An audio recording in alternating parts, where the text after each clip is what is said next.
And the Brahmana began the tale of the greedy jackal.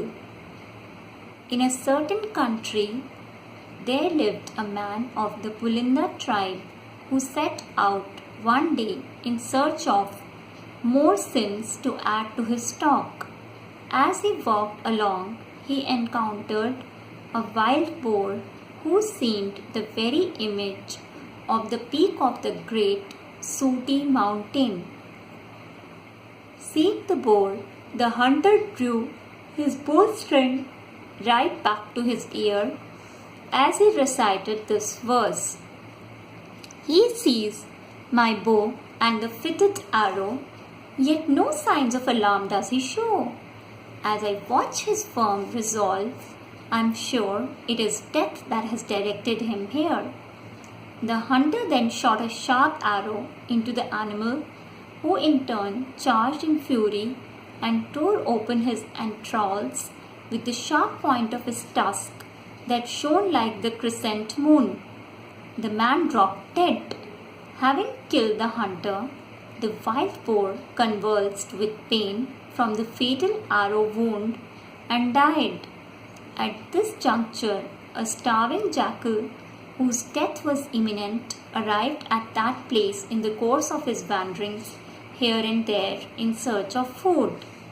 When he saw a hunter and a boar both lying dead, his joy knew no bounds as he reflected deeply, "Ah, fortune is in my favor, for she has provided this unexpected feast for me."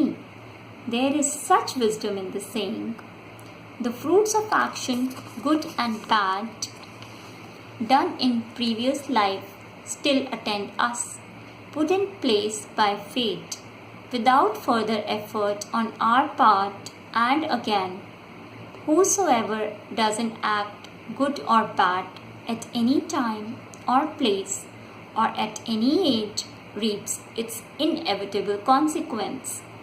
Now I shall consume this food in such a way that it lasts for many days to sustain my life. So let me start with this nice clump of muscle caught at the bow's curved end and eat it slowly, holding it between my paws. Bit by bit, the wise enjoy the wealth they earn slowly, very slowly. At some precious elixir is savored, drop by drop, not gulped unceremoniously. Having resolved how to do this, the jackal seized the meat hanging from the bow's tip and starting gnawing it. When the ligament he was chewing on snapped, the tip of the arrow pierced the roof of his mouth and came out through the center of his skull, forming a crest on the top of his head. Writhing in violent pain, he fell dead. Therefore, I say to you, concluded the Brahmana, do not lust after anything, and so on. Once again he addressed his wife, Lady, have you not heard of this?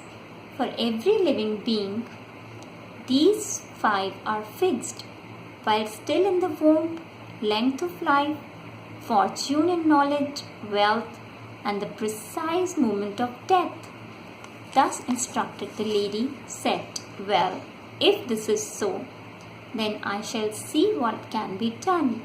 There is a bit of sesame seed in the house, which I can grind and make into little sesame cakes to feed a Brahmana with. Accepting her words, her husband set out for the next village. The lady then soaked the sesame seeds in hot water, cleaned and hulled them, and laying them out in the sun to dry, went about her household chores. While she was thus preoccupied, a dog came along and pissed on the sesame seeds. Noticing which, the lady began to reflect sadly, Ah, dear me, see how tricky fate can be when it has turned against you. It has contrived to make even this miserable bit of sesame seed unfit for consumption.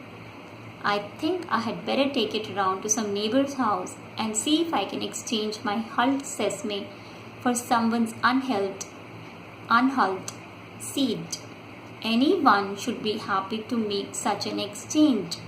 So she placed the sesame in a winnowing pan made of palm leaf and went from house to house crying her wares. Ho there, hi there, who will take hulled sesame for unhulled? Hawking her hulled sesame seeds, the Brahmana lady soon entered the house where I had entered at that moment seeking alms, and made her offer hulled for unhulled sesame. The lady of the house was delighted at such a bargain and exchanged her unhulled sesame for the caller's hulled seed. As the transaction was complete,